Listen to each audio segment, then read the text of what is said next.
Hey everyone, Michael Anthony here. Van Halen, Chickenfoot, Sammy in the Circle. But anyway, you're listening to the only podcast that is dedicated to breaking down the entire Van Halen catalog one track at a time. And the podcast will rock. Ow! Hello, baby!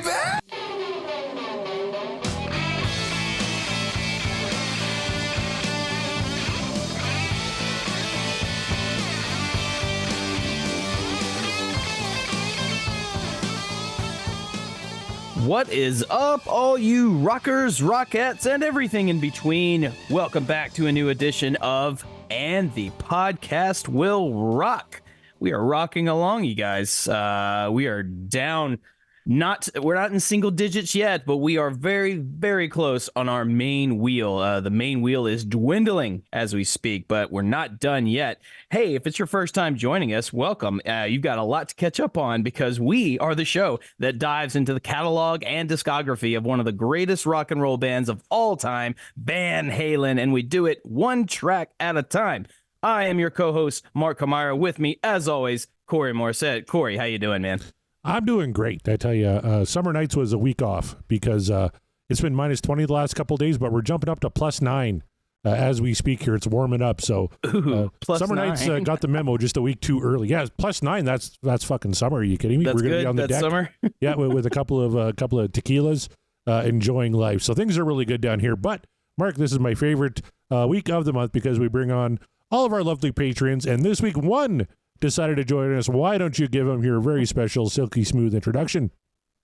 Coming back to the show, a patron extraordinaire and a vocal person in our community, and we love that. We love when our people are vocal and outspoken with their fandom of Van Halen. So please welcome back to the show, Greg Zito. Hey. What is up, Greg?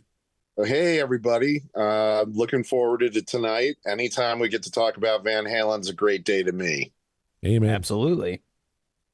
I tell you what. Unless it's a disgruntled former frontman who can't keep his mouth shut to save his life. Well, I tell you what, Mark, I accidentally, I upload these to YouTube now, and I've put in no promotion or thought or effort into our YouTube feed, and we have like over 500 subscribers on there.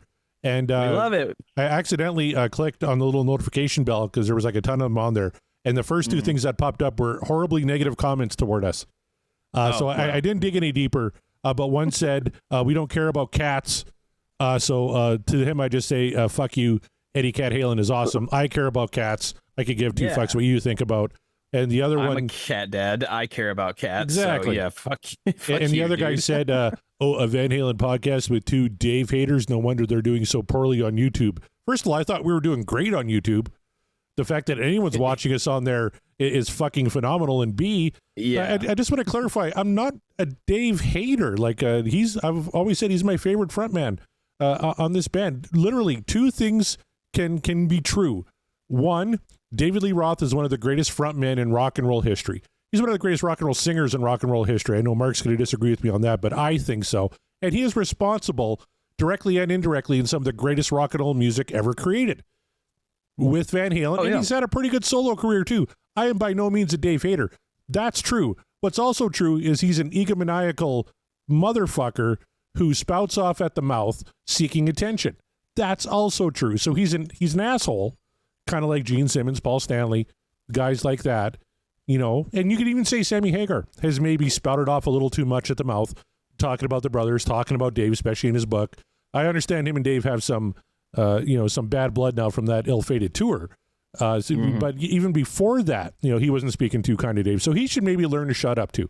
All I'm asking is maybe the Van Halen frontman maybe kind of take the high road. A la Wolfgang Van Halen, who is not, prone to going on Twitter and, fucking ripping on trolls, which is fantastic. But he hasn't said word one about this whole bullshit. So I'm not a Dave hater. I'm not a Sammy hater. I love both, and I love Van Halen, and I really enjoy both their solo careers too. That's why when 11 songs from now, when we wrap up Van Halen, we're going to put some solo shit on the wheel, and we're going to spin that sucker, and I am really looking forward to digging into that. Absolutely.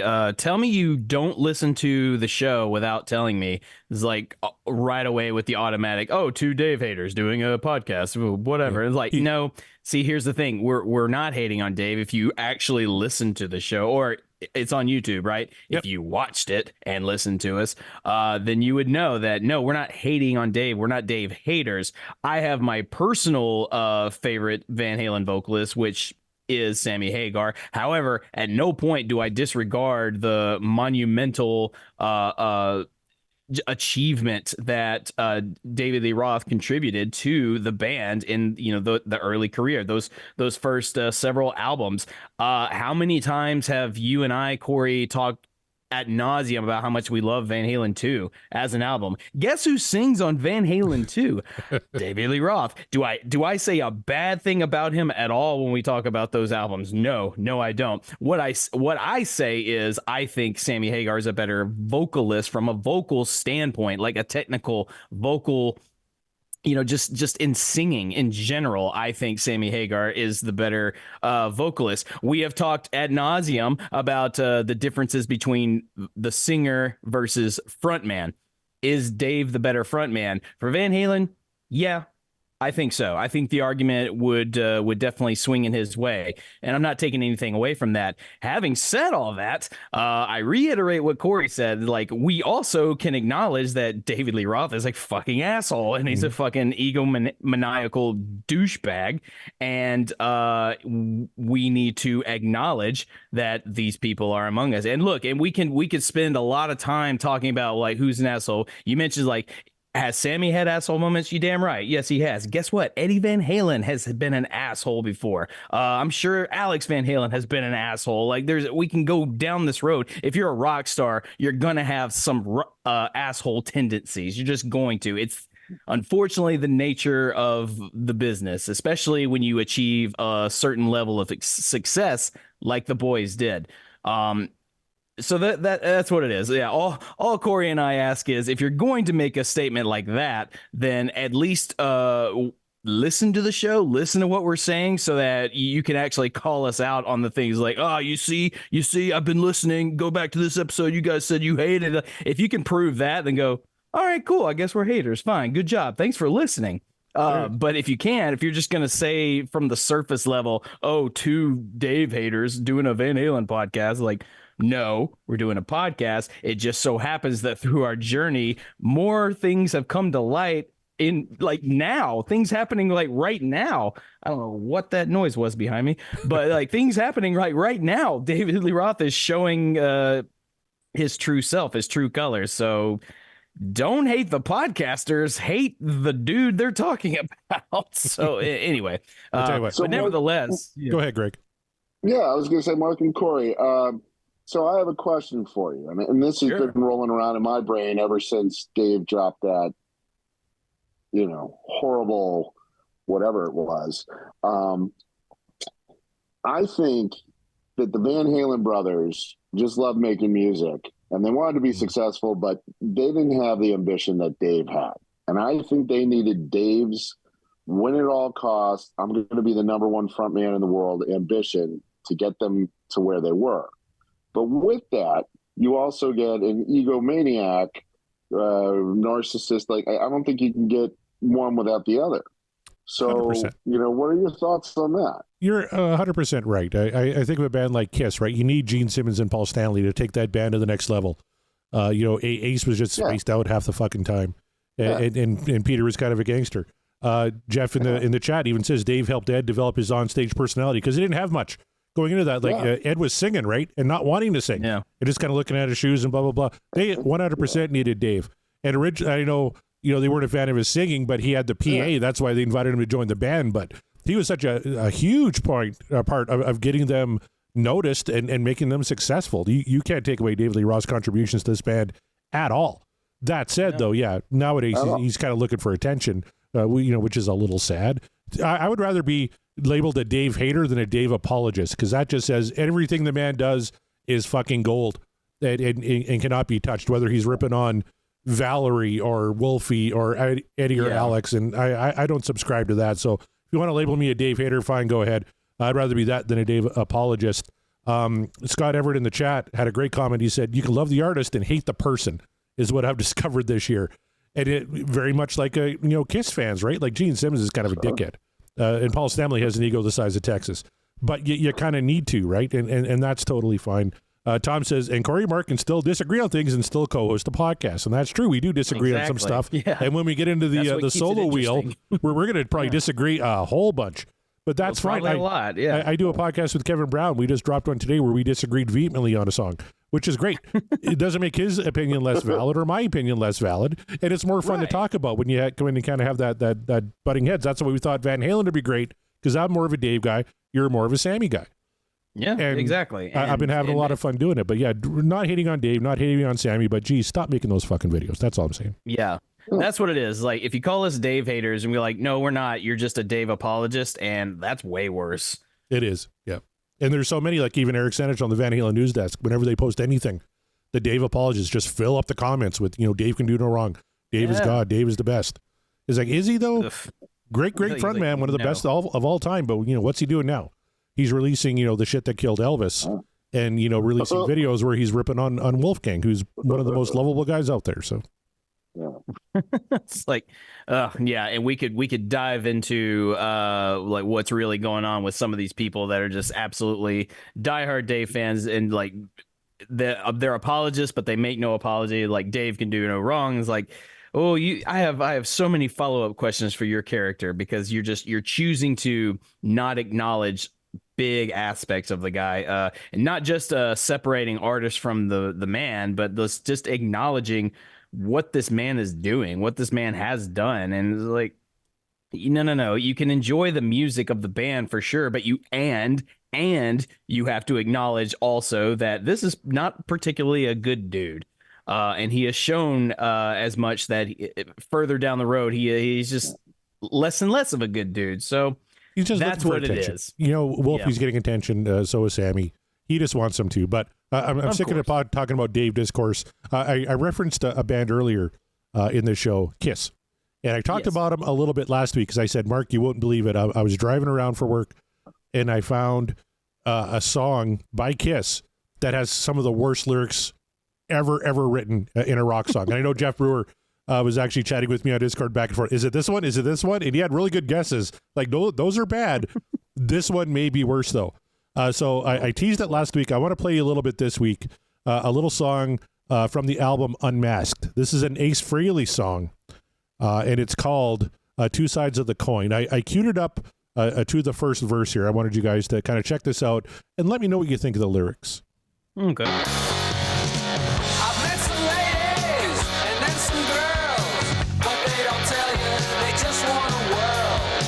It's kind of funny, a little sad, 'cause they're not happy, they're just kind of glad to be with me for just the night, and maybe even turn out the lights, we'll turn out the lights. All right, so those lyrics are, I've met some ladies and then some girls, but they don't tell you, they just want to whirl. It's kind of funny, a little sad, because they're not happy, they're just kind of glad to be with me for just the night, and maybe even turn out the lights, well, turn out the lights. That's a man who discovered rhyme schemes. That's I met some ladies and then some girls, so... How sober do you think Ace was when he wrote this? This was 1980, so the answer is not. Exactly. Not at all. Not at all, the entire year. I'm not giving him a pass for that, because it should be acknowledged that Ace Frehley, like, wow, this is really stupid, man. But still, it's like, is there a reason? Like, maybe he's just not a gifted lyricist. Maybe you can blame it on the drugs if you want to. But he's written some good stuff. I Shock Me takes a lot of shit, but it's a pretty good tune. And Ace is in the news right now. Write Shock Me, didn't he? But he released a solo record this week that I haven't heard yet. But by all accounts, from reviews, it's pretty decent. So I'm looking forward to checking that one out. I'm going to play you verse 2 here, but Scott Haskin, very excited. He says, "Oh, good. I haven't heard a pedo song since our Aerosmith podcast." So there's a niche I didn't know he needed scratched. But let's go on to a verse 2 here of Two Sides of the Coin. I'd like to say a word or two about the women we all seem to know. So that doesn't even rhyme. I'd like to say a word or two about the women we all seem to know. You mentioned he's a fan of rhyming screams, not so much. Maybe he's waiting for the next phrase to rhyme. I don't know. All right. Well, let's hear the next phrase then. They're all around us, they're everywhere. You meet them this place and then meet them there. Then you decide to pick a mate because you're tired of all those dates, of all those dates. All right. So those lyrics again. Yikes. I'd like to say a word or two about the women we all seem to know. They're all around us. They're everywhere. You meet them this place and then meet them there. Fantastic. And then you decide to pick a mate because you're tired of all of those dates, And Jeff in the chat says, pretty bad, but so is Rocket Ride. And I don't recall Rocket Ride offhand, but I can't wait to play that one now. Was he, I know this came out in 1980, you said? Yep. Unmasked. How old was Ace Frehley at this time? Do we know this offhand? Oh, shit. He would have been 30s probably. Okay, cool. So he wasn't in high school? No. Because this sounds like, when you make your first high school band and you don't know really how to write lyrics, except that it's supposed to be rhyming poetry. And that's what this feels like. Like, this feels like a poem he wrote in creative writing class just to make some words rhyme. And decided to put some music to it. Jeff Brewer says, apologies to Ace, but at the same time, like, bro, this is all, like, you should have known better at this point. Jeff says, even Shakespeare didn't rhyme all the time. Like, come on. That's true, but at least whenever Shakespeare, okay, we're not about to have this. We're not comparing Shakespeare and Ace Frehley. Let's stop the malarkey immediately. Scott Monroe right. in the chat. I gotta say, the lyrics are terrible. But still a better song than Gene Simmons' When You Wish Upon a Star. Oh fuck yes. God. That is one of the worst things I've ever heard. His solo album is dog shit. It's rough trade. Yep. And Scott Everett in the chat pointed out what I just looked up. He was 29 when Unmasked came out. Old enough That's to know still better. too old. Yeah, old enough to know better. Like, way better. Like he should have presented the lyric sheet to somebody, maybe not Gene, but somebody. Like, hey, does this look okay? Remember, Unmasked, they were so close to getting rid of Ace, right? He made it like almost up to the Elder, so it wasn't that's thing. true. So they just threw him a bone, I guess. Yeah. Scott Monroe says, okay, make it stop. I'll tell you where we hide the nuke codes. So maybe we should move on. No, he knows where they are. No, okay, thank you for doing that. That brings a great conversation. It's like anytime we want to rag on Sammy's bad lyrics or Dave's or even Gary's on occasion, we can all, I think, collectively agree thus far, and we've made it pretty far. Nothing has been as awful as that. I would argue, like, I'll listen to Up for Breakfast 1,000 times more than I'll listen to that again. I tell you what, the tune is not bad though. Like the riffs musically, are okay, but like the lyrics just completely took me out of it. If we were doing, I know the Pot of Thunder guys did it respectively, yes. But if we were doing a Kiss show in this same format, I'm like, no, I'm done. This is awful. Well, I listened to that episode of Pot of Thunder. That's when I heard that song. Yeah, it did not go well. But Jeff Brewer says Sammy was 40 when he came up with Lunch Pail. So. All right, well, you got me there. Touche. We'll move on. Yeah, touche indeed. But still, I'd rather listen to that than this. Yeah. Tom with another quote. I'm assuming this is another A song. A man needs a woman. That's all there is to it. So get you a woman, get her and do it.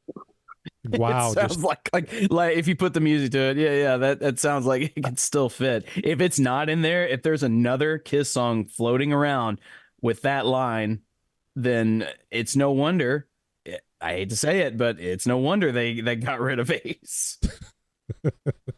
All right, That's awful. What do you say we talk a little Van Halen, Mark? We got a lot going on in the news desk. We go right to the Van Halen news. Yeah, please go. All right, let's get to the Van Halen news desk. First of all, I'm going to have a little piece.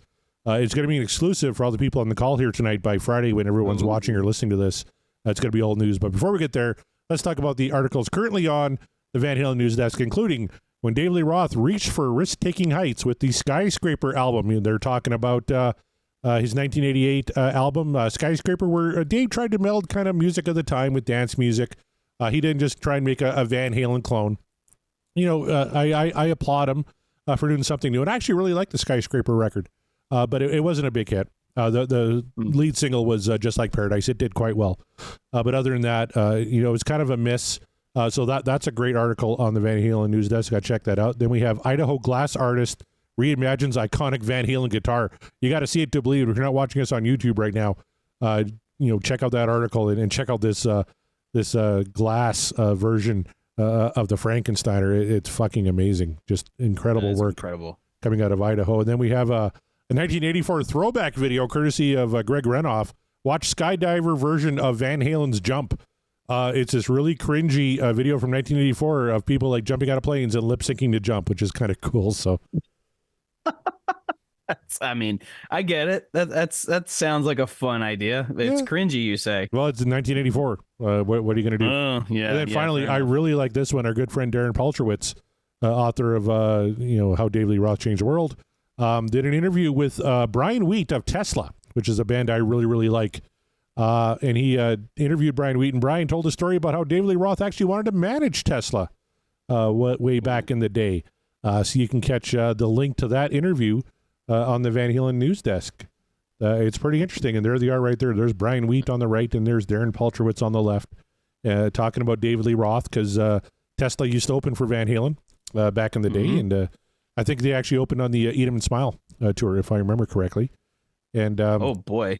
Yeah. Can you imagine being managed by David Lee Roth? Like, I don't think anything would get done. Yeah, that's true. After a series of dates supported by Cinderella during the second half of '86, Roth tapped Tesla to open for the Eat 'em and Smile band. So it wasn't Van Halen, it was the Eat 'em and Smile band. And so then he really liked the Modern Day Cowboy video way back when. Tesla's a fantastic band. If you haven't, I saw them live. They opened for Def Leppard quite a few years back here in Saskatoon, and they still put on a great show. I would underrated gem of a band for sure. Absolutely. Admittedly, my knowledge in Tesla is limited, but what I have heard, and I've heard stories about them just as dudes, and they're all good stuff. So get into Tesla, you guys. Jeff in the chat says, Kiss didn't get rid of Ace because of lyrics. If that was the Kiss standard, Gene and Paul would have to kick themselves off also. I guess, yeah. I was listening to Plastercaster on the way home. It is they're kind of brilliant in their stupidity, but that story is just kind of funny though. Like, I mean, it's just like, why wouldn't you? Somebody was gonna write a song about the Plastercaster woman, and it might as well have been Kiss. But at that time, he hadn't even had his dick plastered, so. Right, yeah, but I mean, like such a legendary thing, and such a legendary person. You gotta write songs about it. That's the kind of thing people do write songs about. Oh, you know what? Our 1984 podcast expert Scott Everett, Jump is at #1 for the second straight week this week in 1984. Correct me if I'm wrong, Scott, but was Jump #1 for like 5 straight weeks? I think at the beginning. So pretty good run for Jump. I think it was 5 weeks, and then Scott Haskin. Imagining what David Lee Roth managing Tesla would be like. DLR to Tesla, quote, "You're not kicking enough." And probably not kicking high enough either. Yeah, that's what it's just like, kick higher. And like, I can't. My legs don't flex like that, Dave. All right, now we got a little piece of late breaking news here. I've been talking with Eric Sanich because a lot of people on the interwebs have been giving Eric and the folks at the Van Halen News Desk a hard time about not writing anything about the Alex Van Halen biography. We talked about that last week. It's coming out October 22nd, and they hadn't posted anything yet. Well, I know there's a lot of things going on behind the scenes at the Van Halen News Desk, and I can report here tonight that the Van Halen store, which is run by the Van Halen News Desk, will have copies of the Alex Van Halen biography. So you can definitely go pick up your copy from the Van Halen store. There's going to be a ton more coming from the Van Halen News Desk about the Alex Van Halen biography. Everybody's very excited about it. Eric kind of let me in the loop a little bit on some stuff. I can't release it here, but I feel really important letting everyone know that I know a little bit more than kind of the average bear. But there's a lot more coming from the Van Halen News Desk about the hotly anticipated Alex Van Halen biography entitled Brothers. Corey's got the scoops. There you are. So you all know where to go to find him and to bombard him with information that he's not going to give you. But that's awesome. Look at you in the know. And you know what else is going to be coming on the Van Halen News Desk as we record this? It's not up yet, but it will be up soon. An actual excerpt from the book itself. HarperCollins is sending Van Halen News Desk a brief excerpt from the book. So if you ever wanted to check out Van Halen News Desk, now is the time. You can actually read a little bit from Alex Van Halen's biography. Absolutely. That's awesome, man. Well, look at you in the inner circle. And yeah, be sure to check those guys out. We get our news from the Van Halen News Desk. We've never been shy about admitting that. I mean, it's like, why not? Eric is a friend of ours. So go check that out and stay on the up and up, because as Corey said, there's going to be I assume the floodgates will open with information and with news regarding this biography. I, for one, am super stoked to check that out and to check out the little the blurb, the little excerpt that they're going to share with us. So be on the lookout for that, you guys. All right. Shall we move on to the poll from last week? Oh, let's do it. We had a pretty good song and a pretty interesting poll result, Mark. Why don't you tell us all about it? You guys, I just want to say at the top, I'm so proud of so many of you. I'm so proud. Last week we finished yet another album, and it was bound to happen because we are dwindling down the main wheel.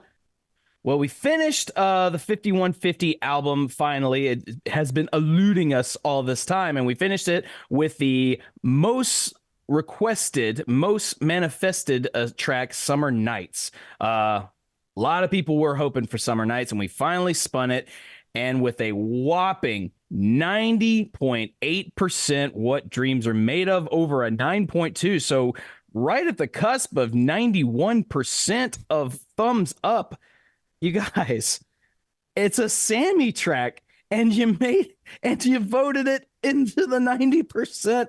Amazing. I'm so happy. It honestly is amazing, because as the charts will show you that any Sammy song was not tracking very well in terms of popularity. But this one, on the other hand, Corey, you got this right in front of you. Yep. Where does this one fall in line now? Number 24 out of 122 songs that we've covered. Wow.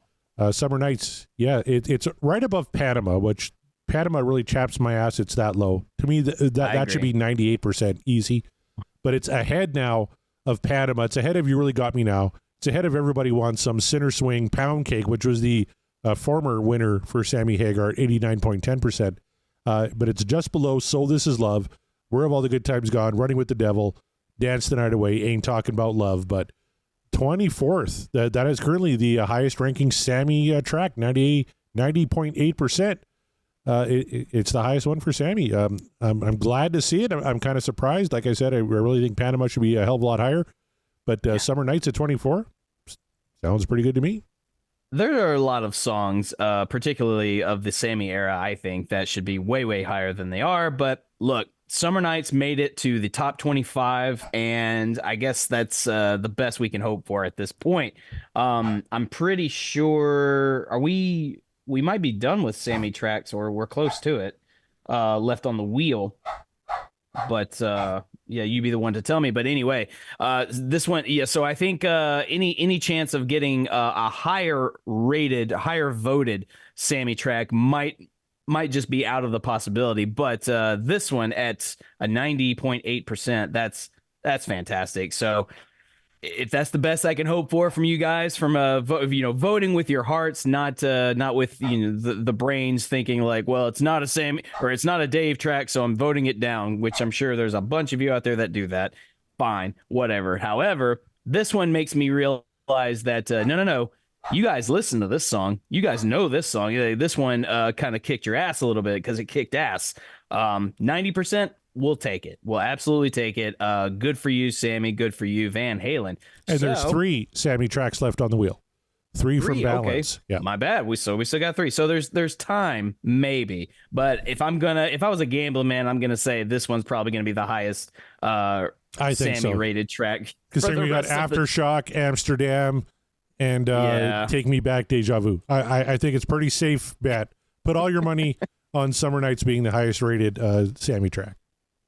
There it is. Well, it is what it is. I'm not mad at it, because at least finally a Sammy track deservedly breaks the 90% barrier, because it just wasn't.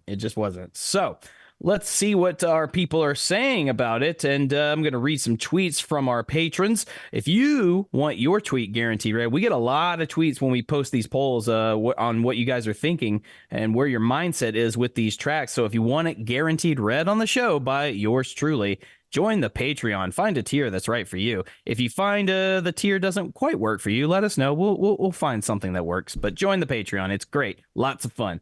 So heading out over to our friend Heath McCoy. He says, wow, 93% love as I write this. It was just a few days ago, so it dropped a little, but it's fine. 93%. I'm glad. This is a top 5 Van Hagar and a top Van Halen cut, period. Eddie's inspired riff, the irresistible chorus and harmonies, all propelled by Al's agile drumming. So fun and uplifting. The perfect summer song. Let me ask you, Greg Zito, do you think Summer Nights is the perfect summer song? Oh, I love this one. This is one of my favorites. I love everything about it. I love the guitar riff, the drums. Yeah, this is a winner. It's definitely a winner, that's for sure. Like, and I'm really, it would have made me very super, super sad if after we just sang its praises and we were enjoying the hell out of Summer Nights, that the voting results would have turned a different way. That would have been really upsetting, because like, if this was the one, this could have been the one, you guys, and turns out it was. So thank you. I figured it was going to be. I figured it was going to be Summer Nights or Best of Both Worlds as the top Sammy track.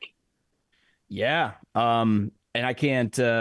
I'm not sure where Best of Both Worlds landed. I don't have the charts in front of me, but yeah, no, it didn't. And there's a few Sammy tracks that we were so sure was going to reach at minimum 90%. Like we thought Top of the World would have done it. We thought Pound Cake would have done it, and it didn't. That was heartbreaking. So you know what, Mark? I was thinking about this. I want to suggest a redo. Maybe we each pick a track and resubmit it for voting, because I think Panama deserves to be higher than 90%. And there's like Pound Cake deserves to be higher.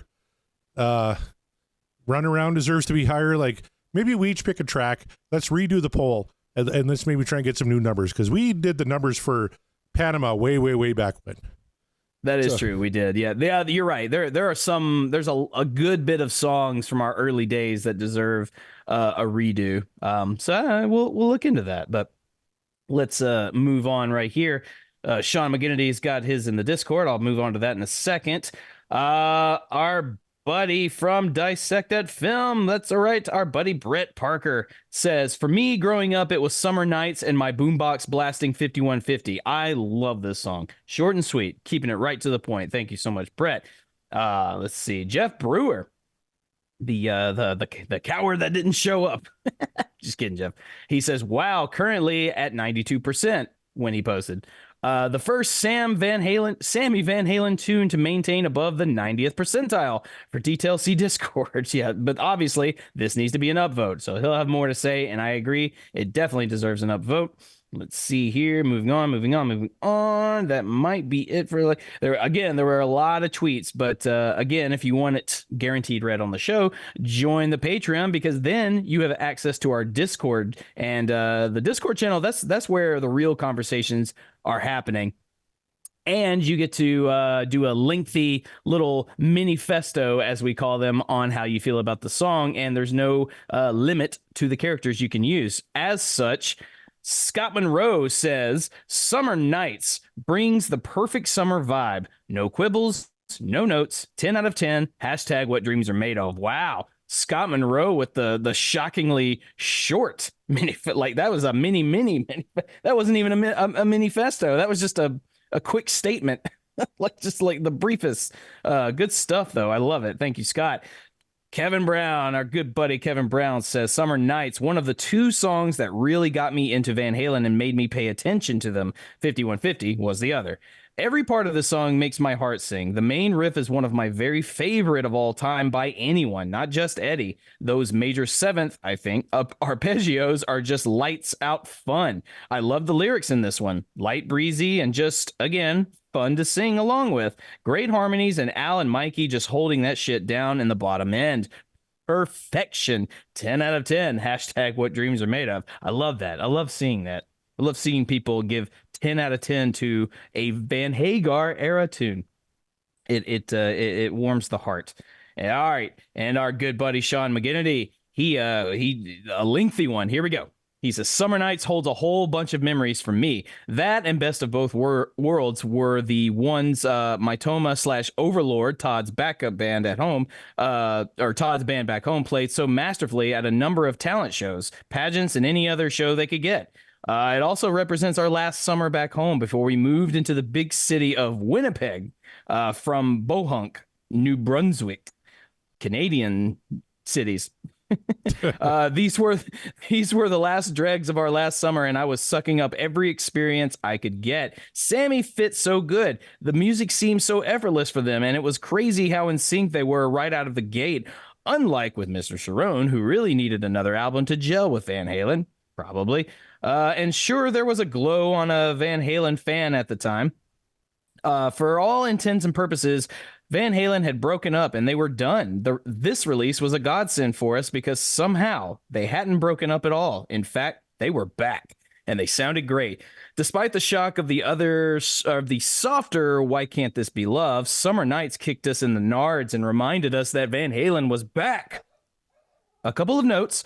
I love how Sammy rhymes Let 'Em Go with whoa. Eddie and Mikey's backgrounds are so great here. Eddie's tone, while different, still sounds like him, and that initial pick slide, I feel it right down the spine. And when I hear it, I have visions of Todd wearing parachute pants on stage as he did, just like Eddie, looking goofy as hell and then subverting that look with that slide. And then the dive bomb. The only who dive bombed better than Todd was Eddie. I could never downvote this one. Classic Van Halen. Good stuff. A passionate response from Sean McGinnity. I would expect no less. So, not to be outdone, Jeff Brewer goes on a lengthy tear, and he says, okay, I'll try to make this as brief as possible, but it will still be long. And I'll start with a few nitpicks. I'm not a big fan of Sam's a cappella toward the beginning, but it is less grating than his phlegm hack entrances into When It's Love and Can't Stop Loving You. Get out of here with that shit, Jeff. Get out of here. Maybe a hey or ow or oof would have been more palatable. Okay. Fair enough. Sam bragged about not having too much having to spend too much time on these lyrics, and I think it shows. But the lyrics are acceptable and fun, especially for 1986, and I've heard worse from both Sam and Dave. Much worse. I agree with Tom Armbruster about the solo on the record. It's not bad, very few are, but it's not a favorite. The live Summer Night solo from Live Without a Net is fantastic, of course.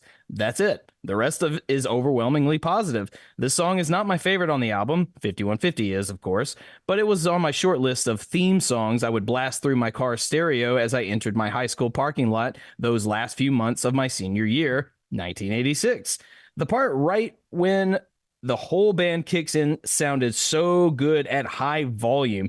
This song actually might have been my favorite song in the album at that time. I can't remember, but I wasn't playing guitar yet.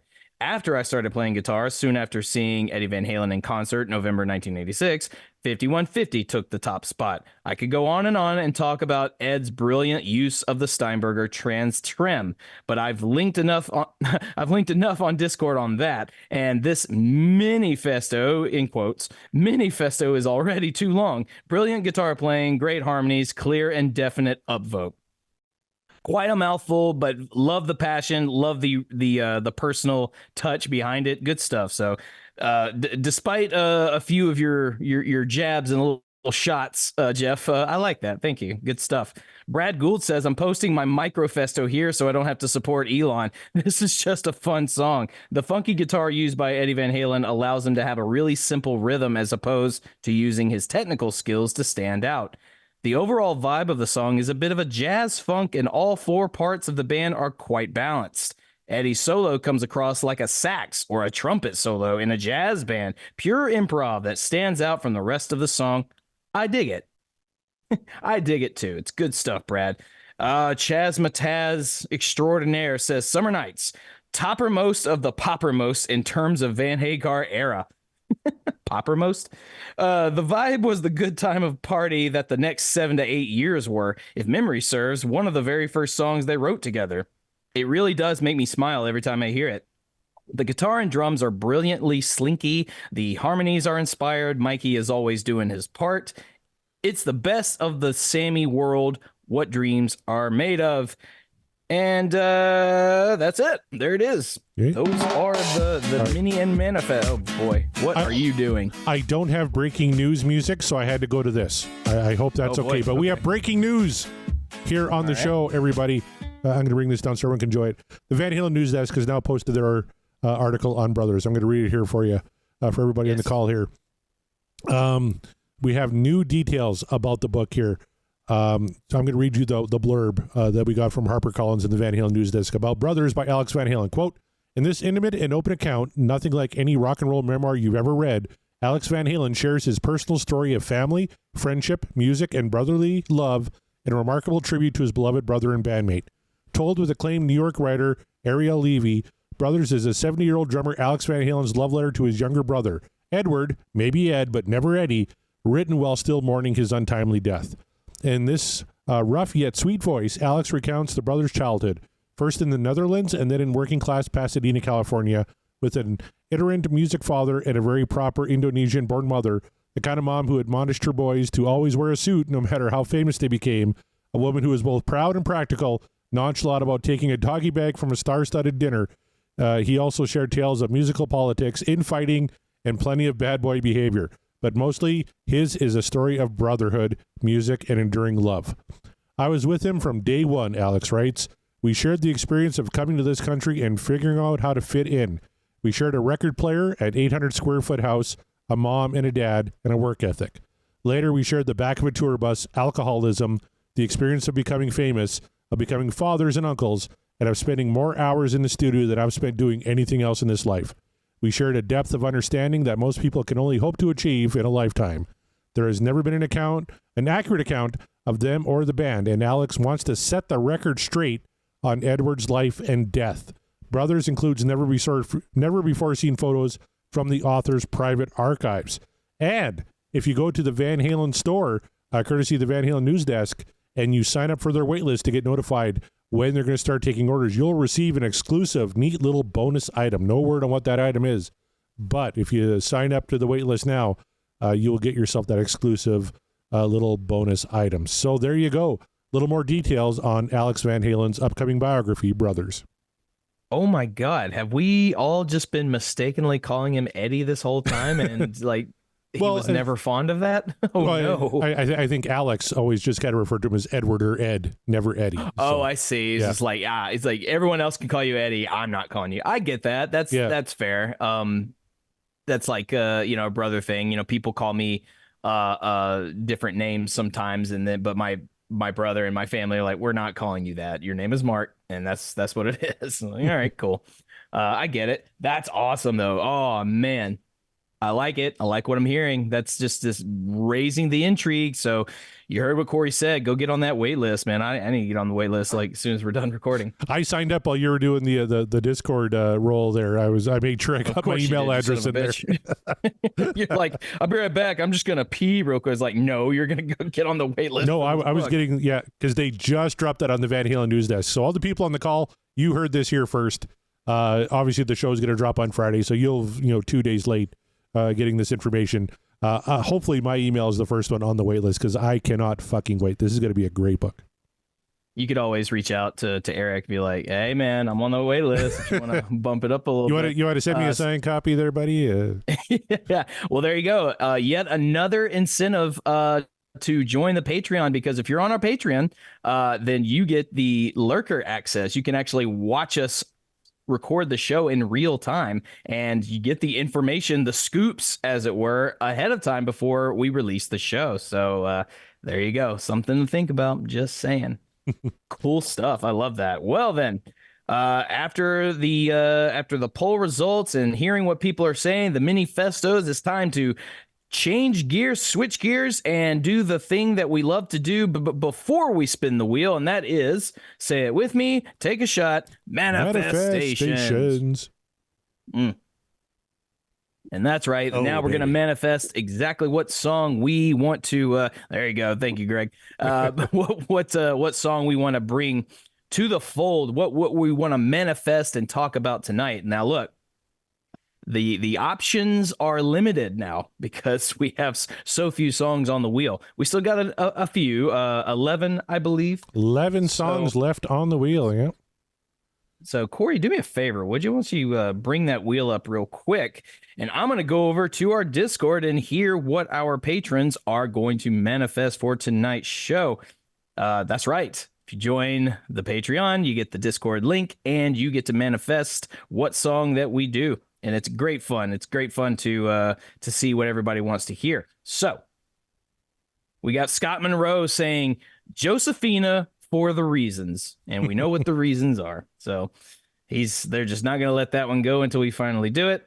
Jeff Brewer, not to be outdone, says Josephina in the hopes that the wheel randomly, in quotes, spins my pick from last week, which was Atomic Punk. So I see what you did there, Jeff. Good stuff. Good stuff.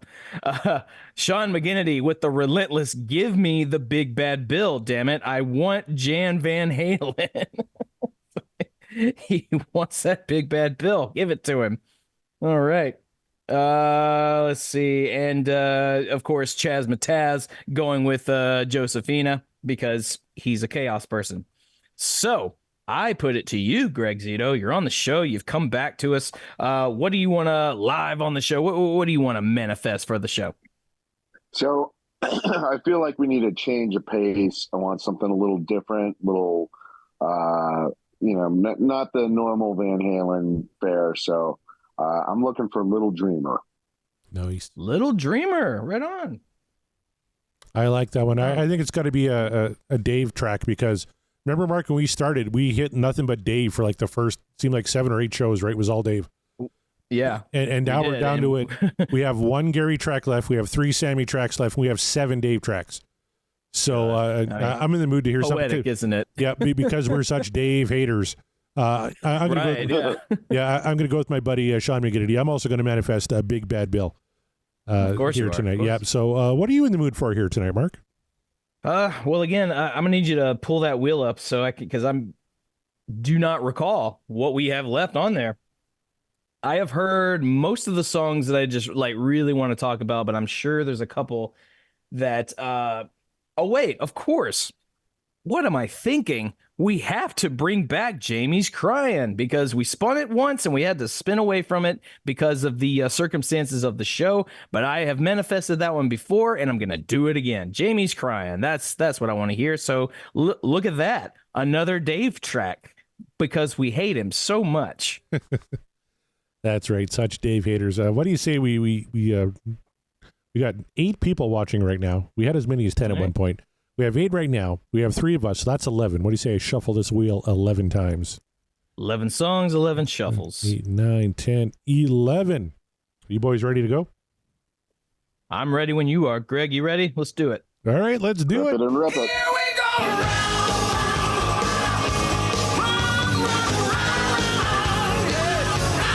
Mark Meyer, JB's Cryin. Good job, buddy. Do you know what this means, Corey? What does this mean? I have done it. I have manifested 3 times. 3. Well, I'm at 5, so you got to catch up. But 3, but like three's a good one. 3 was the sweet spot for a long time. That's right. So I have done. I think that's 3. I don't think I'm pretty sure it is. That. Pretty sure it is. I'm pretty sure it's just 3. So that's the if the gold is 5, then 3 must be silver, and I love silver. So yeah, it's like I'm wearing silver right now. So, but anyone else in the Discord, did they manifest Jamie's Cryin? I don't remember. They did not, based on what I saw for this week. So, nope. Tom Armbruster snuck one in, and he also manifested Big Bad Bill. So naturally, of course, there were so many manifestations of that, we didn't spin it. Yeah, because the wheel likes to suck us over like that. However, it didn't screw me over because here we are with Jamie's Cryin. And I know there's one of our patrons, and I apologize, I'm not remembering right away, has been wanting that for a while. Matter of fact, I think he manifests it every single time we try to spin, and we haven't. So that person will be happy. And I, again, apologize that I'm not remembering which one specifically you are, but let your voice be heard because we have finally done it. And since I called my shot, you're welcome. Well, Scott Monroe in the chat wants to know, how does the purple elephant vote? So people on the call will get that reference, but where is the purple elephant? He's not there anymore. It's over there. Okay. Did he get a vote? Looking. I don't like him when he looks at me when I podcast. And to those with really good ears, if you heard laughing in the background from a wild Christie. All right. Well, Jamie's Cryin, guys, a song about a one-night stand who kind of lives to regret it, which is kind of ironic being a David Lee Roth penned lyric. But what are your guys' recollections of Jamie's Cryin? Go ahead, Greg. Oh, no. I'm looking forward to it. I love this. I love this track. Well, see, now I'm ruining it. But no, this is a solid one. Yeah, don't tip your hand too much there. Well, maybe it won't be as good as I remember. Yeah, right, exactly. I mean, I don't remember how I feel about it. I've manifested it a couple times, and then this also comes from the debut self-titled album, and we already know my feelings on that. I know your feelings on that album, Corey. So, but I ask you this: any words before we jump into Jamie's Cryin? Well, just quick recollections before I kind of get into my research while the song's playing. But I think this one came kind of after, like it wasn't one of the club songs. It kind of came after they started the recording process of the debut. And I think it just kind of started with Eddie playing a riff. Sorry, Edward playing a riff. Edward. Even though in an interview, I think it was Jeff Brewer in the chat pointed out, he said Eddie, Edward. He didn't give a fuck. Whatever you wanted to call him is fine. But I think it just started with an Eddie riff, and then Dave thought it had potential, and out came Jamie's Cryin. But I don't think this was an early song they played in the backyards or in the clubs. It kind of came while they were recording the debut. That's cool. Yeah, I could see that too. For me, this isn't one of those ones. I've talked about a lot of old, kind of the earlier Van Halen stuff came to me via just driving in the car, with my parents or with my dad. This wasn't one that I heard on the radio in the car all the time. This one I just kind of stumbled across, and I cannot remember where I was listening to it. I'm sure it was on a radio of some sort, or maybe it was playing like at an event I was at or something like that. But it wasn't. It doesn't have the sort of family car ride nostalgia like a lot of Van Halen songs for me have. This one was one I just kind of stumbled into, and I asked my folks about it. I was like, that sounds like Van Halen. Is that Van Halen? They're like, yeah, it's Van Halen. It's Jamie's Cryin. Like, okay, cool. So that's my earliest memory. Well, I tell you what, and you're a youngin'. Tom put it out in the chat, prepping for the Tone Loc flashbacks, because Tone Loc sampled this on Wild Thing. So yes, he did. Wild Thing. Yes. All right, let's get into it. Let's go all the way back to the debut record. This was a single released July 1978. The B-side was I'm the One. This is the A-side, Jamie's Cryin'.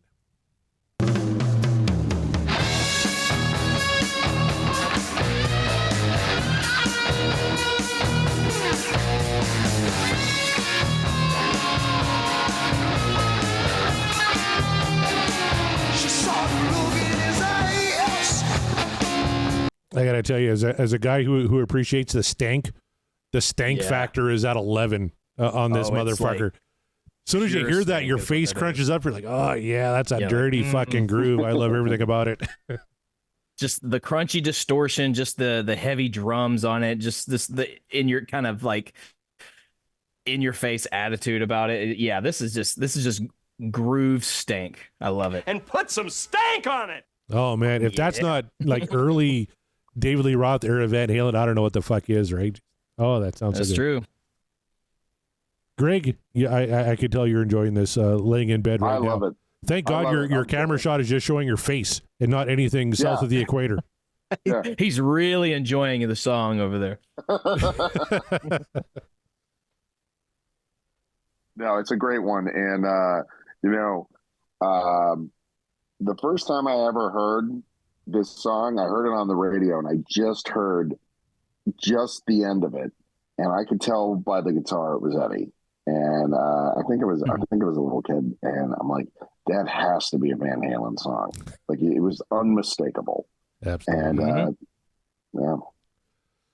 I found a great quote from Ted Templeman here. I want to read you guys. He said, quote, "At first I was worried that the lyrics were too reminiscent of a 50s white pop breakup song. But eventually I realized Dave's lyric was a lot like those wonderful Holland Dozier, Holland Motown tracks like Where Did Our Love Go? Those songs sounded happy, but were about heart-rendering breakups." And I know someone in the chat, Josh, pointed out happy melody, sad lyrics, kind of along those lines. Yeah. It sounded happy, but were about heart-rendering breakups. The way it came off was in keeping with that heavy metal with a smile, upbeat sound, this teenage thing. It ended up being one of the singles off the record. It never charted. It was the third single off that record, never charted. But to this day, I think when you think Van Halen 1, this is one of the tracks that comes to mind.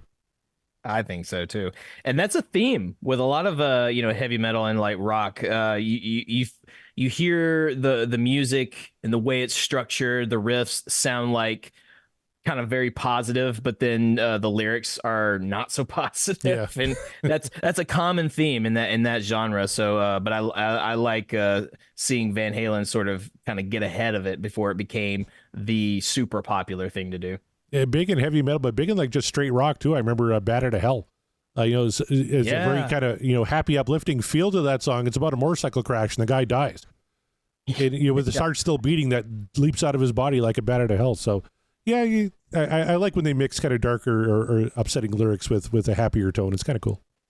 And that, kids, is the tease for Corey's new Meatloaf podcast. That's right. Pot Out of Hell coming soon to a podcast player near you.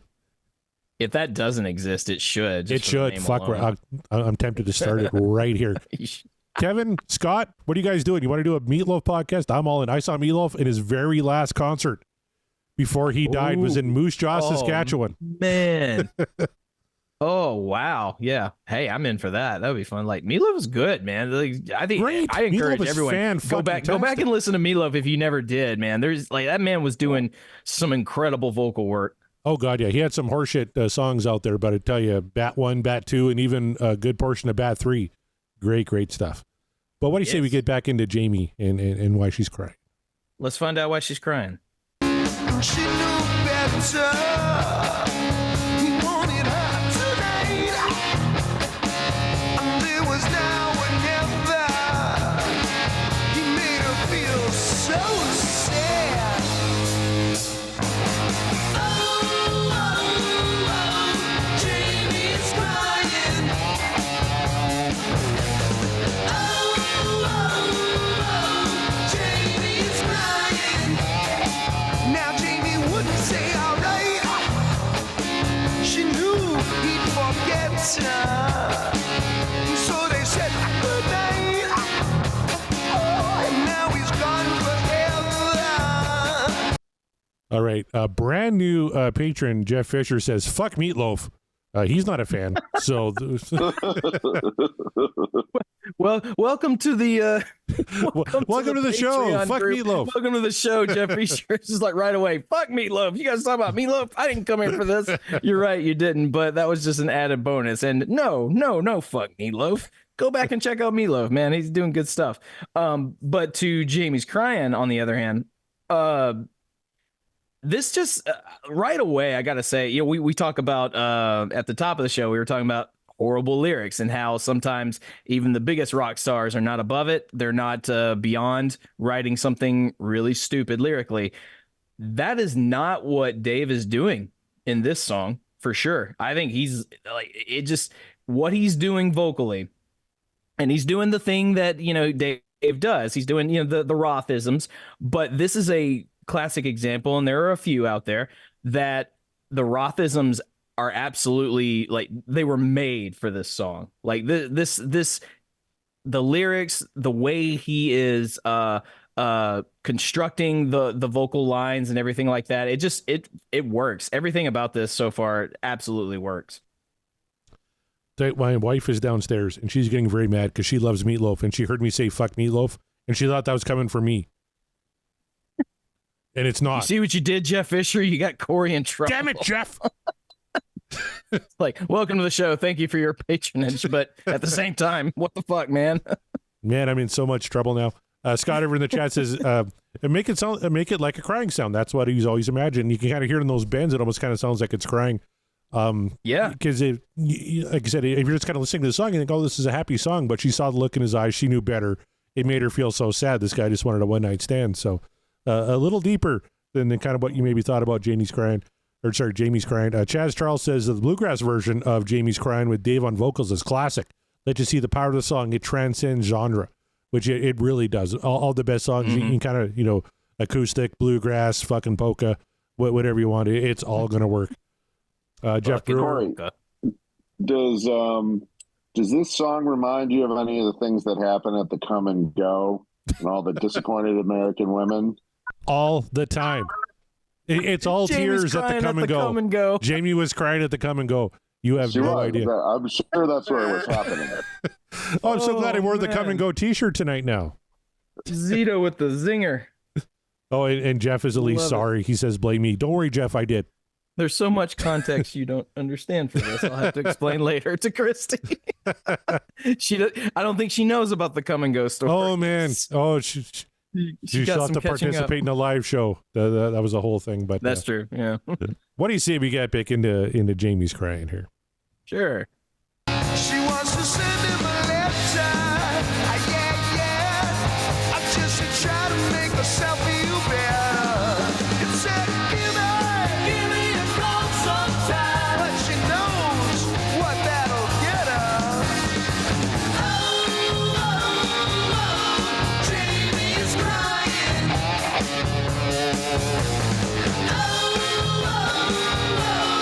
Jamie is crying.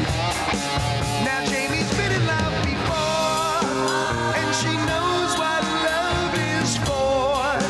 It should mean a little more than one night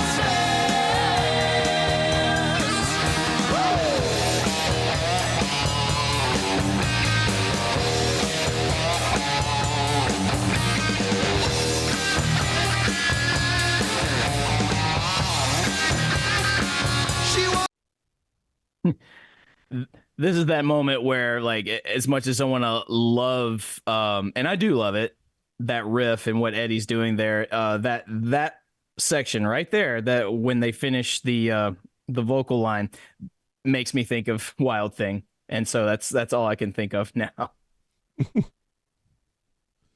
I thought this was interesting. We just heard the guitar solo. Apparently, David Lee Roth claimed that in addition to writing the lyrics, he actually structured the guitar solo as well by singing it to Eddie, and Eddie kind of played whatever Dave was singing there. So that's just something I picked up on Wikipedia. I don't know if that's true or not, but Dave claims that he structured the guitar solo. So.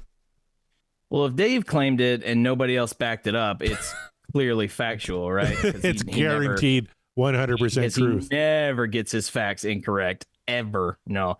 But he doesn't, and why would I say that he does? Because I'm not a Dave hater. This is one of the few songs on the debut record that uses overdubs. Huh. Did not know that. Little tidbit I figured out there. Yeah. All right, let's keep going. She sent him a letter. Yeah.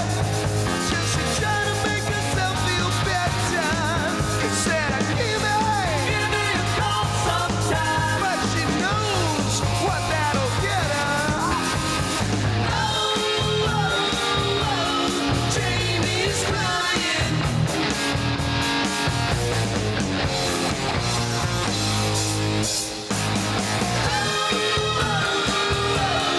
Jamie's crying.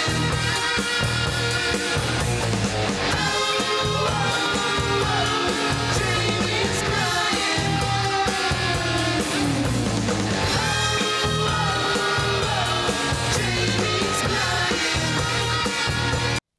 Just want to go back to the chat real quick. Scott Everett says it kind of sounds like Dave, maybe would have came up with that structure. He may not be full of shit on this one, and it's kind of true. Maybe not. It sounds maybe I don't know. I don't want to say un-Eddie, but I could definitely see him maybe just kind of picking up on something that Dave was kind of scatting and kind of following that template. That makes sense. Maybe so. All right. We'll give it to Dave on this one. I know we got a lot of guitar fanatics on the call in the chat, and I know you were on too. As I'm going to read this verbatim here. As with other songs on Van Halen that did not use vibrato, including Running with the Devil and You Really Got Me, Eddie Van Halen played his rhythm guitar part on an Ibanez Destroyer. Yes, I knew that. Of course you did. I remember, yeah. You're a Van Halen expert. I didn't know that. Yeah, well, didn't you know? No, actually, no. I'm required every show to remind you guys I'm not a Van Halen expert. I'm not a rock historian. But no, I grew up and playing Ibanez guitars, and for a while there, I thought the Ibanez was the be all end all because I was young and foolish. They make good guitars, but they're not the best. But I did know that about Eddie Van Halen for this album. Tom in the chat says, "You suppose Eddie showed Mike that bass lick?" Doom, doom, doom, doom, doom. There's not a lot to that bass lick, but probably. Maybe, but I'm going to assume no. Actually, I think Michael probably came up with that on his own, but I could be wrong. Josh, you'll get this. Says phase 90 on the arpeggios. Perfect. You're laughing. Explain it to us ne'er-do-wells who don't speak guitar. I can't explain it because, I speak guitar, but not super fluently because I'm very out of practice. Okay. But yeah, I'll let Josh and hell, I'll get if Sean and Todd wanna pop in for this one. Like, I'll let them explain it. All right. Shall we keep going here? We got about 37 seconds left. It sounds pretty much like the last 20 we heard, but we'll play it anyway. Maybe it'll just fade off into the darkness. Maybe. Let's find out.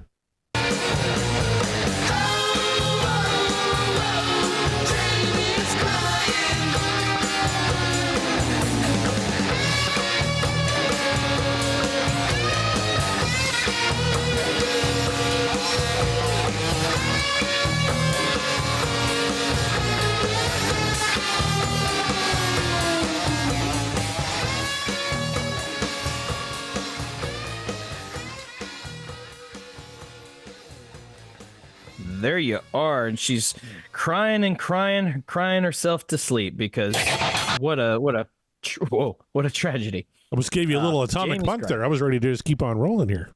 Oh yeah, no, we're not there yet. We got to spin it first. I know everybody wants to hear it, but patience, patience, my dears. But that was Jamie's Cryin from the self-titled debut of Van Halen, an album very revered even to this day, especially by those on this call right now. So yes, sir. And that one again, I cannot remember. It might have been was it Chad, or it might one of our patrons I know was really wanting Jamie's Cryin for like every single time that I know Jeff Brewer was asked for men. Jeff Yep. Jeff as well. So we'll say Jeff and whomever else that was really pining for Jamie's Cryin. We have done it, and again, since I called my shot, you're welcome. But there you have. But the real question is, how did you all feel about it? Does it still hold up? Do you still think it is the bee's knees, or are you going to be like Jamie and just go off crying about how bad it is? I asked Greg Zito first because you're our honored guest. You are member of the panel here. So returning to the show, we didn't spin what you manifested, but we did spin a David Lee Roth tune. So with regarding everything else, or forgetting everything else, rather, would you say Jamie's Cryin is what dreams are made of, or is the dream over? This one is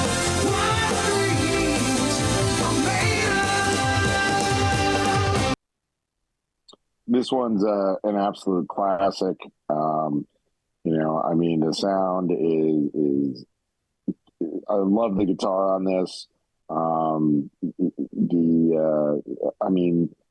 Dave, you know what? I give it up to Dave too, because the lyrics, I think it tells a good story. I think this is a great tune. I'll listen to this track every day of the week.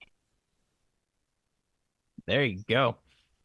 Well said by Greg Zito. There it is. And so then I throw it to you, good buddy, Corey Morissette.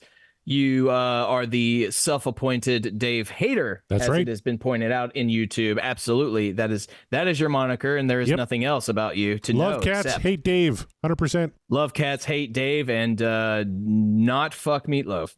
But but I ask, after listening and breaking down Jamie's Cryin, is it still what dreams are made of, or has she cried herself to sleep and the dream is over? Well, before I vote, I got to point out I can't do the podcast anymore. My wife says I can't play with my friends if they keep trying to sway my opinion on Meatloaf. So this will be my last show. But if so...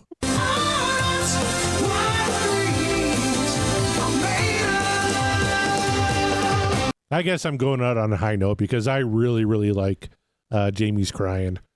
Kicking off side 2 of the debut record, which is a perfect record as far as I'm concerned. Spoiler alert, you can't download a goddamn thing on this record. It's fan-fucking-tastic. To me, this is all about guitars. Like, they're kind of laughing about in the chat, did Eddie show Mikey the bass line, which is just like dun, dun, dun, dun, dun. Like, it's pretty simple bass-wise. Even drum-wise, there's not a lot going on. But it's all about the guitars. The rhythm and the lead guitars on this are fantastic. And Dave, too.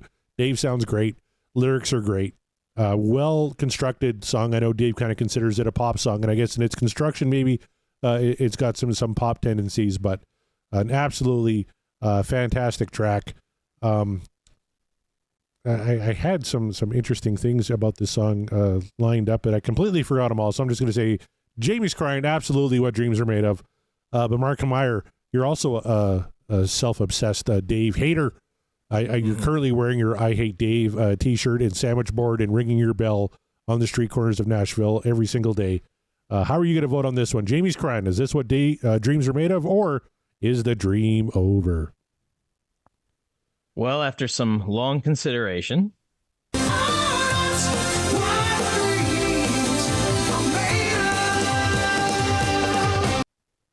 no, I don't understand how you could downvote this song whatsoever. Not only does it come from one of their all-time great albums, their debut album for that matter, but it's just a great tune. Is it pop? Sure, pop rock, but that's not a bad thing. It's not a dirty word to use pop in the same sentence as a rock band. It's fine. It's pop means popular. Was the song popular? Sure. Could it have been more popular? Absolutely. And it probably should have been, but nevertheless, it is what it is. Jamie's Cryin. This is absolutely no disrespect to Al or Mikey. I know we're making jokes about the bass line here, but this is an Ed and Dave performance. This is their show. This song, it's all about the guitars, as you say, and Dave telling the story, and a cohesive one, and one that actually, everything he's doing vocally, as I said earlier, it works. It works whether the guitar riffs came first or Dave just had the idea in his head and then the boys worked around it. Whatever it was, this is a quintessential Van Halen song, and I think it shows. Given that this is just a good example of seeing how the boys work together, how what each member brings to the table, and if Dave brought the majority to the of material to the table for this one, then more power to him, honestly. And this is just an absolute banger of a song, I think. It's not the greatest Van Halen song in the world. No, it doesn't even have the most technical or the greatest guitar riffs, but it's still got some stank on it. We love that. It's still groovy. It's still rocking. It's still Van Halen. And for all those reasons, that is what dreams are made of for Jamie's Cryin. So cry no more, Jamie. We got the upvote. Now, I got to say, Tom is giving a shit in the chat. He's the bass player on our Patreon. Yes, he is. He's screaming right now, not the main bass line. Okay. He says, go under the Jamie's Been in Love Before section. Go back and listen to that bass. I didn't pick up on it because I was listening to the bridge and the lovely harmonies and what Dave was doing. Mm-hmm. So I wasn't hearing the bass. It's probably pretty damn good. Stop yelling at me, Tom. Yes, the bass under the bridge. I get it. Oh, he's so mad. I am so sorry. Thank God I'm not anywhere near him. He's going to want to punch me. I think I know what he's talking about. Yeah. He's so pissed.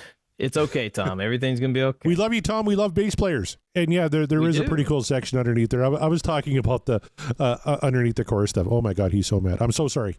Calm down. Guy, just pissing everybody off today. Your wife and Tom. You know, Mikey it's not rules. even your fault. Mikey rules. I wanted to point that Mikey out. does Everybody rule. should take a page out of the Michael Anthony playbook in terms of how to play bass and how to deal with band drama. Mikey does it better than anybody. How to play bass and how to ignore assholes in your That's band. That's the he should write a memoir about that. Maybe he does. Maybe he's got a lot of like Zen in his self. I don't know. It's There's been talk of a Mikey biography, but he said it's just gonna be a lot of this was cool. Yeah, I had a lot of fun. Yeah, this was great. He's not gonna just spill any tea. He's a man of few words. Yeah, No, he's the guy that just goes with the flow. Man, I love that. I actually envy that. He probably has never been anxious a day in his life, and what's that like? And he's still loving life. I wanted to play this during the news. I'll play a little bit now, but we have a little bit just a few days ago, 4 days ago, as we record this. Michael Anthony jumped on stage with ZZ Top, one of my favorite bands, and they played a little Beer Drinkers and Hellraisers. Let's play a little bit of that for you now.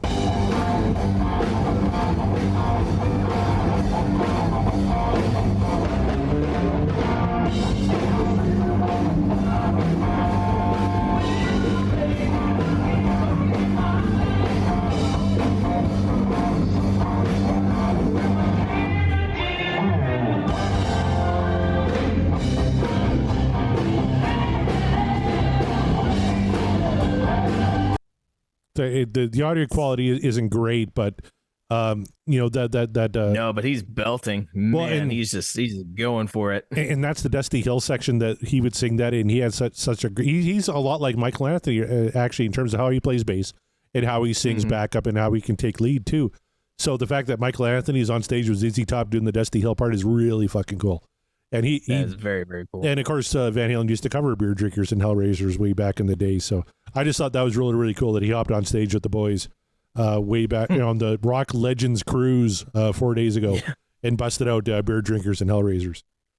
And I love he's in his cruise attire too, man. Just the sleeveless shirts and the shorts. He's just he's like, I literally just got off the dock tanning to come sing with ZZ Top. Like, what is your life, man? That is awesome. It's amazing. Yeah, Scotty Everett. Wow, Mike taking it back to the club days. That's right. Yeah, they used to cover a lot of ZZ Top. Yep.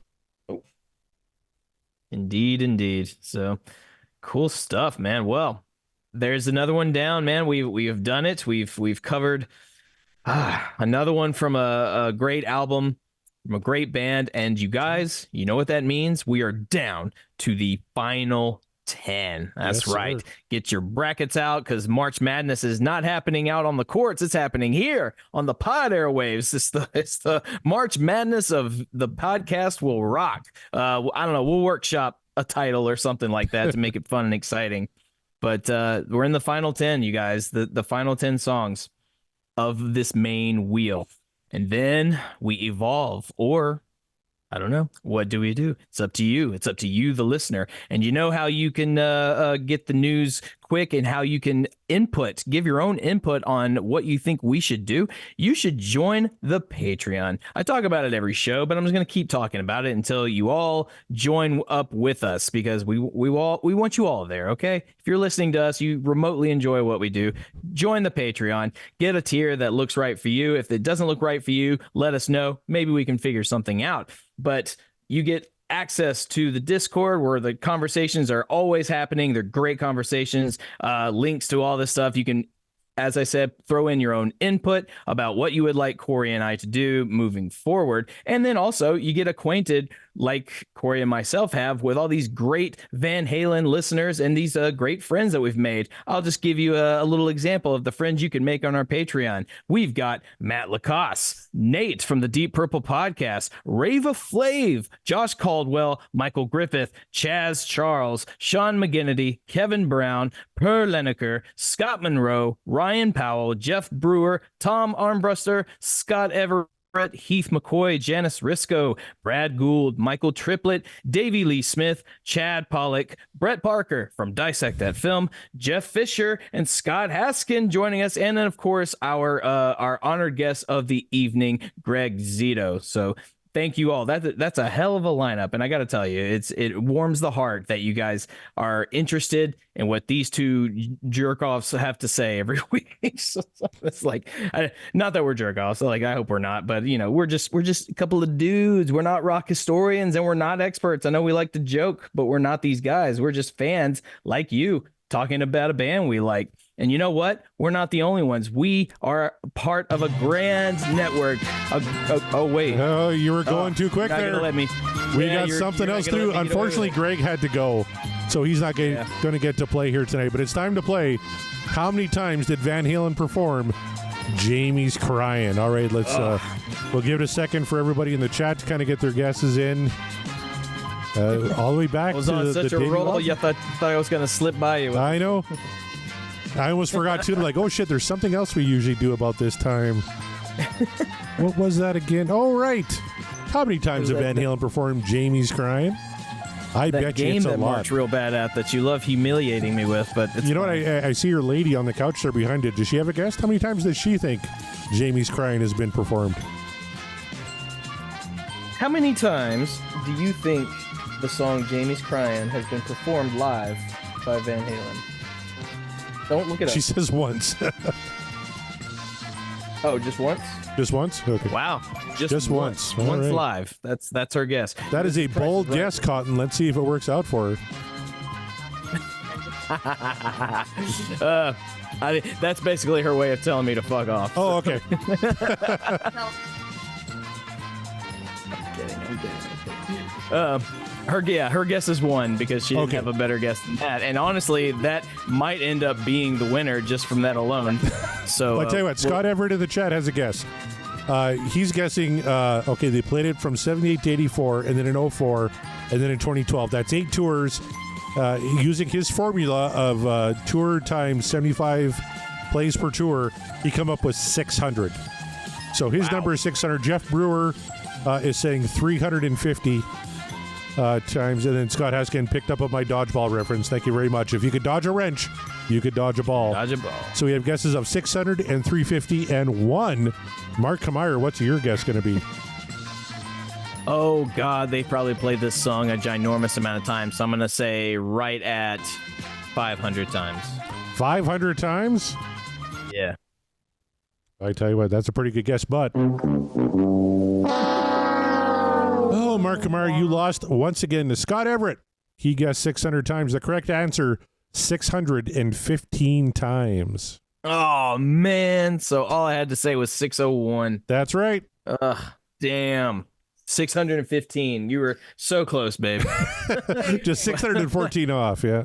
Yeah, you were just, but, well, hey, but of course, you said Everett got that one? Yep, he did, yep. Of course he did. Of course, I'm not remotely surprised by that at all. So good for you, Scott, of course. But hey, I wasn't too far off. I have pretty been good worse. Guess. I have definitely guessed worse. I could have guessed 1, but I didn't. So there you go.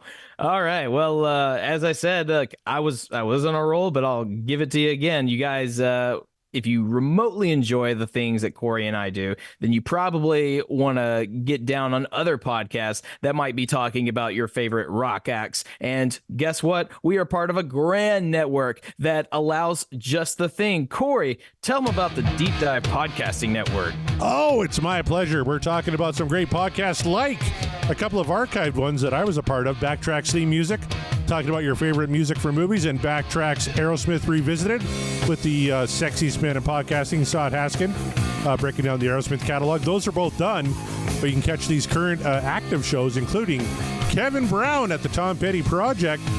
Kevin also does a show with his buddy Randy Woods called Seaside Pod Review, breaking down the Queen catalog. They got themselves a wheel. I wonder where the fuck they got that idea from.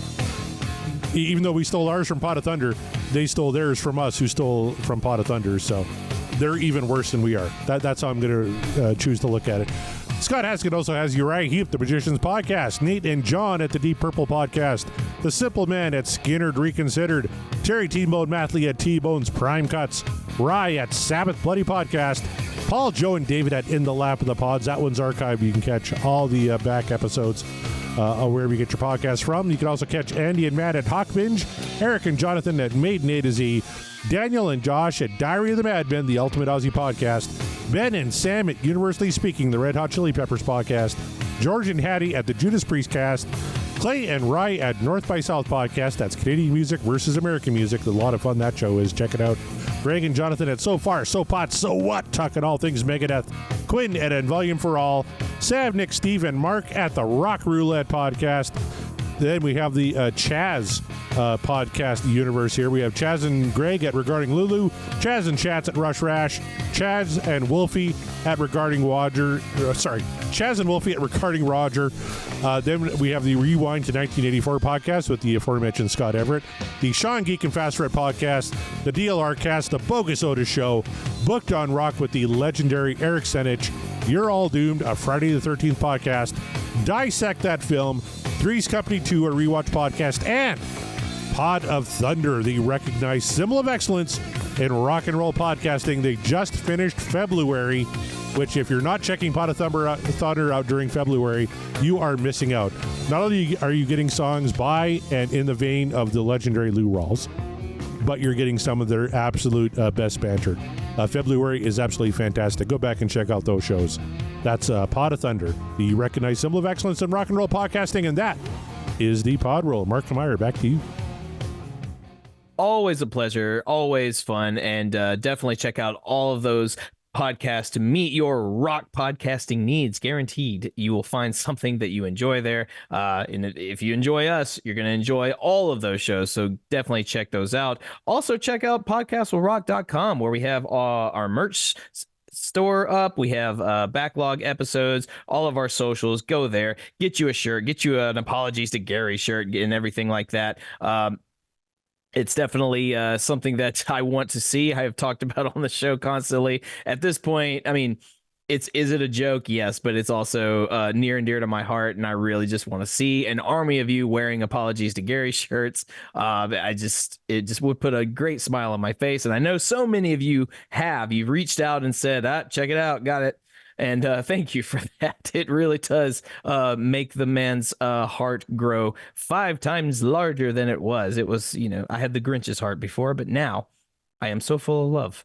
And we appreciate all of the love, all the stuff you guys have been doing for us, just listening, getting the word out, joining the Patreon, or telling your friends. Continue to do so. Share the word, share the link, share the show to everybody, and tell them that this is the show you go to when you want to hear about fans talking about Van Halen. That's what we do here. We are, and the podcast will rock, and we will rock you later.